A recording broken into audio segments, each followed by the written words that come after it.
Vous savez, il est le symbole de cette nature qu'on n'a pas su dompter, le loup. C'est pour ça qu'il y en a, moi je suis pour, moi je suis contre. Qui l'eût cru qu'en 2017, on en parle autant, le retour du loup? Mais qui l'eût cru? Ça fait jaser. On en parle, hein? C'est le retour du loup. Il passe en Corrèze. Je sais qu'il est passé ici. Il passe en Quercy chez nous. Il est en Auvergne. Il revient, le loup. Il revient. Ce grand prédateur. Ce grand prédateur. On s'est toujours battu contre le loup. Ou avec. Qu'est-ce que c'est? À la base. Eh bien, elle est l'héritière d'un loup qui a bien voulu se laisser domestiquer. Parce qu'il faut arrêter d'être prétentieux comme on l'est. C'est pas l'humain qui a voulu un jour, pourquoi pas, domestiquer le loup. C'est le loup qui a bien voulu aussi se laisser faire. Et alors? Cette nature qu'on n'a pas su dompter, ces loups qui sont restés sauvages. Vous savez pourquoi on en parle autant en 2017 de ce loup, de ce retour? Je vais vous dire, moi. C'est parce qu'on en a peur. On a peur du loup. On en a peur. On est flippé du loup. C'est dans nos gènes, ça coule dans notre sang. Le loup et l'humain sont liés. C'est les meilleurs amis et les meilleurs ennemis du monde, le loup et l'homme, le loup et l'humain. On chasse pareil dans la nature. En meute, on est doué de la même intelligence et on a les mêmes proies. Forcément, notre destin est lié, le loup et l'humain. On a tous à gagner du retour du loup. Avec ce retour du loup, je ne peux pas m'empêcher de raconter une histoire que j'ai entendue par un ancien, c'est pas mon grand-père ni mon grand-oncle, mais un voisin qui était très très vieux quand j'étais petit. Il était très très vieux cet homme. Et il parlait du loup. Alors moi, quand il parlait du loup, tu sais que t'es petit, il parle. Dire bien ou dire le kumoko, vas-y, kunda, kunda, kunda. C'est vrai, hein? On aime entendre des histoires du loup. Je sais que le dernier qui s'est tué, comme une demi-heure, c'est à côté de Padirac, c'est en 1923. Il avait été attrapé par un piège à palette. Et puis il parlait du loup, ce vieux. Il parlait du loup tout le temps. Le loup qui te suit quand tu rentres le soir de la veillée, il faut taper avec les sabots pour faire peur au loup. Les loups qui s'assoient au pied d'un arbre et qui regardent le musicien auquel ils ont fait peur, qui s'est posé sur un arbre et qui joue de l'accordéon pour se réchauffer les doigts, et les loups qui écoutent la musique toute la nuit. Si, c'est des scènes qui ont existé, ça. Mais il me racontait cette histoire des loups. Cette histoire, elle parle d'un petit village, un tout petit village. Oh, ça s'est passé dans le Quercy, d'après ce qu'il disait. Je disais tout à l'heure que les contes n'avaient pas de frontières, ça aurait pu se passer ici à Égletons ou dans un village de Corrèze. L'histoire dit que c'est un village perdu. Alors ça aurait très bien pu se passer en Corrèze. Vu dans le Quercy, pareil. Et ce village, il était très reculé. Et à l'époque, il y avait beaucoup de loups. Beaucoup de loups. Alors, comme il y avait beaucoup de pression, de temps à autre, les loups sortaient du bois. Tu sais, la fin. Ça, c'est vrai. Faut pas mentir. Hein. Le loup attaque les brebis. Le loup attaque les veaux, les vaches. Et, moi, quand les gens disent il attaque pas l'humain, qu'on en ait aussi peur, à mon avis, il a bien dû le faire dans l'histoire de l'humanité, le loup. Attends, tu sais, une proie facile, là, un enfant, isolé, ou un vieux, une vieille, allez, encore. À moi. Et alors, perché pas, une retraite à moi, d'ailleurs. Non, mais c'est vrai, le loup a attaqué l'humain, ou alors il est allé sur son corps quand il était mort, mais bon, et alors, c'est comme ça, c'est comme ça, c'est triste, c'est vrai, c'est triste.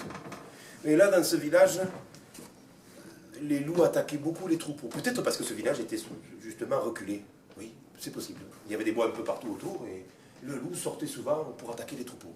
Il avait soi-disant même mordu une bergère. Ah. Alors les gens en avaient marre. Les gens en avaient marre, ils faisaient des chasses aux loups. Parce que le loup attaquait tous les troupeaux. Tous? Non. C'est pas vrai. Les loups n'attaquaient pas les troupeaux du vieux Gaston. Tu sais Gaston? Gaston c'était un sorcier quoi, un fancilier. Un vieux, c'était le plus vieux de tous d'ailleurs.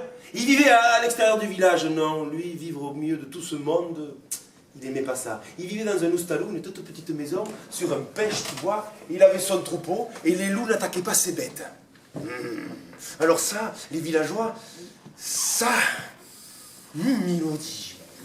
Pourquoi nos brebis et pas les siennes, hein? C'est parce qu'il est sorcier. D'ailleurs, Gaston, on ne l'aimait pas dans le village. Les sorciers, l'église les a brûlés, noyés, écorchés, pendus. Et pourtant, Gaston, il connaissait les plantes. On ne l'aimait pas. Et quand on se brûlait, on allait voir Gaston parce qu'il enlève le feu, tu vois. Oui. Mais on ne l'aimait pas, Gaston, non! Quand il passait loin, on disait qu'il portait le mauvais œil. Alors on crachait. Gaston, chien du frio. Ça veut dire, Gaston, sans toi, on ferait. On ne l'aimait pas, Gaston. On lui crachait dessus. Mais quand une bête s'était démarglée, tu sais, une hanche, on l'a menée à Gaston parce qu'il était reboto pour les bêtes aussi, tu vois, Gaston. Mais on l'aimait pas, Gaston, non! C'est un sorcier! Il trouvait l'eau aussi, ce con. Pour le cosse, ça aide, tu vois. Il arrivait, tu sais, moi, je le fais un peu, tu sais, avec le houblonnier qui me colle, avec le noisetier, tu es là, comme on tu la baguette. Ah, t'es à qui, il y a des là, il y a 1, 2, 3, 7 mètres dans le débit, pour. Qu'est-ce qu'on te doit, Gaston? Rien, rien. Profite de l'eau qui te sera coulée. Rien, rien, pardi. Et Gaston revenait dans sa maison, isolé du village, tout seul. Parce qu'on l'aimait pas, Gaston, ce sorcier-là, hein? On le pendrait un jour. C'est parce que les gens ne l'aimaient pas, parce que ben, justement les loups n'attaquaient pas ses brebis. Alors les gens disaient c'est parce qu'il jouait de son violon. Et que le violon était ensorcelé, magique. C'est pour ça que les loups n'attaquaient pas les brebis. Oh, tu parles. Si, c'est vrai. Gaston jouait de son petit instrument tous les soirs. Il avait un petit bout de violon, comme ça, fait dans du frêne, avec des tripes de chat et du frêne de cheval. Ça sonne bien, les tripes de chat. Noir. Le chat noir. Il se mettait sur un rocher, là, juste devant sa maison, sa petite maison de paste, en pierre sèche. Et tous les soirs, Gaston jouait de son violon. Il le posait sur l'épaule. Brava le gel. Et tuau, des zombies ou le mou.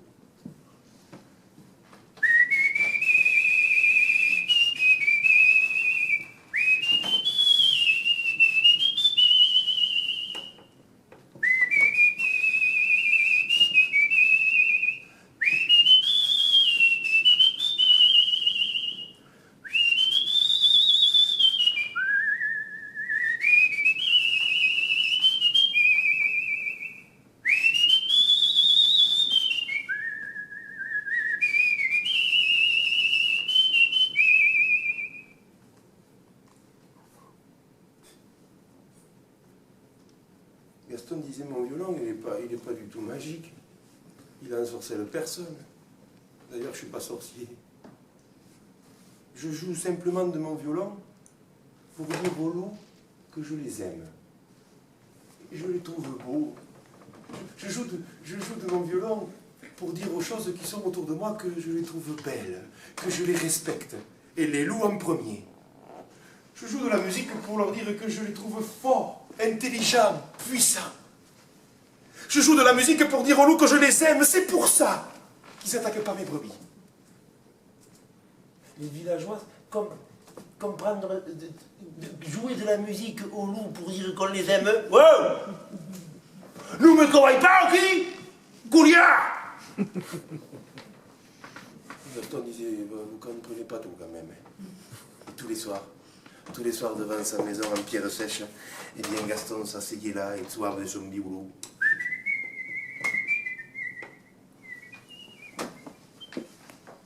Et les gens l'entendaient. Regardez le sorcier là-haut. Mais ça n'a pas duré. Et non. Ils l'ont fait un jour. Les gens du village. Quelques-uns. Ils sont montés sur le pêche. Ils sont rentrés dans la cabane de Gaston. Et ils lui ont volé le violon pendant qu'il gardait les brebis. Ils allaient en jouer de ce violon, hein, magique pour ensorceler les loups, hein. Ah, ils sont redescendus sur le village, dans la place, là. Il y en a, ils ont joué. Ils ont essayé de jouer, hein, hop, cookies de bondi ou des macarelles de riz. Ils te m'en est sorti de ces sons. Oh yeah.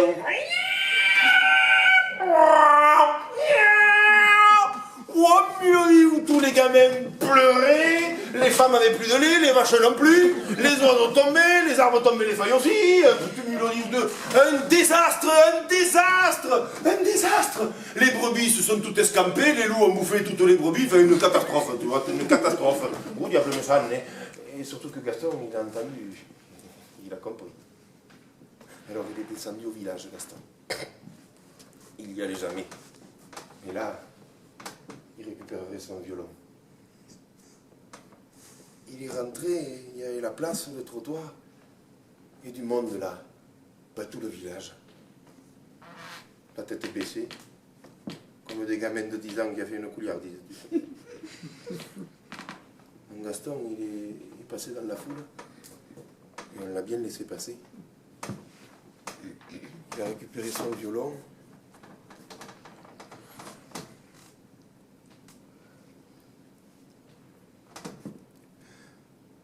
Vous avez rien compris. Je joue de la musique pour dire aux loups que je les aime. Je joue de la musique pour dire aux choses que je les aime. Vous avez rien compris.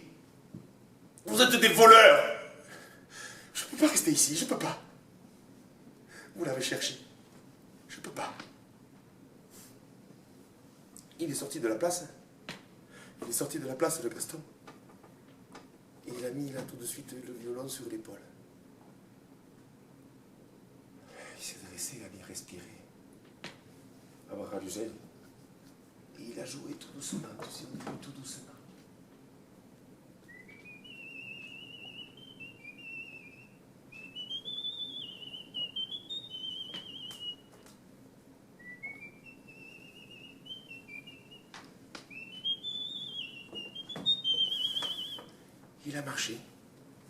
Il a marché en jouant de plus en plus fort.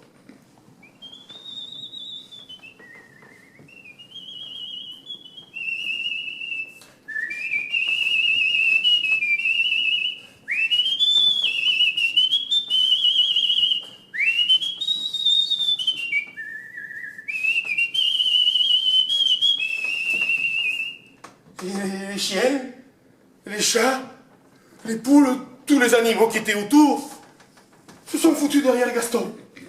À le suivre là, lui et son violon. Et il jouait le Gaston. Il jouait fort.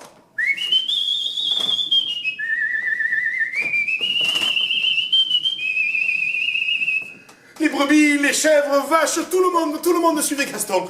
Il est sorti du village, il a traversé le grand pré là. Oui, le pré qui sortait du village.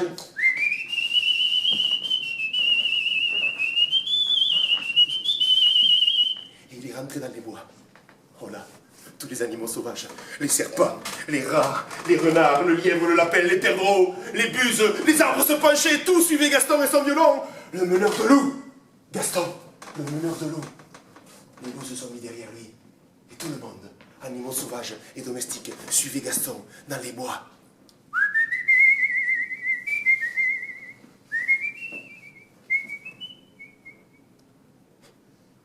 Tout le monde. Et sauf les humains. Et voilà. Ils sont restés là sur la place de leur village, la tête baissée, seuls. Vous entendez ce mot? Seul. Tout seul.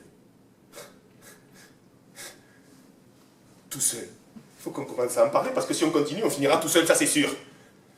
Tout seul. Qu'est-ce qu'on fera après, hein? La vie est triste quand on est seul. La vie est triste quand on est seul.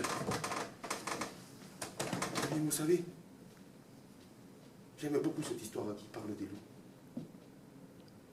Et avec le retour de ce loup, ben, j'espère de tout cœur déjà un jour le croiser, le loup. Ça serait un trésor, un cadeau de la nature de le voir. Mais surtout, de pourquoi pas réentendre le violon de Gaston.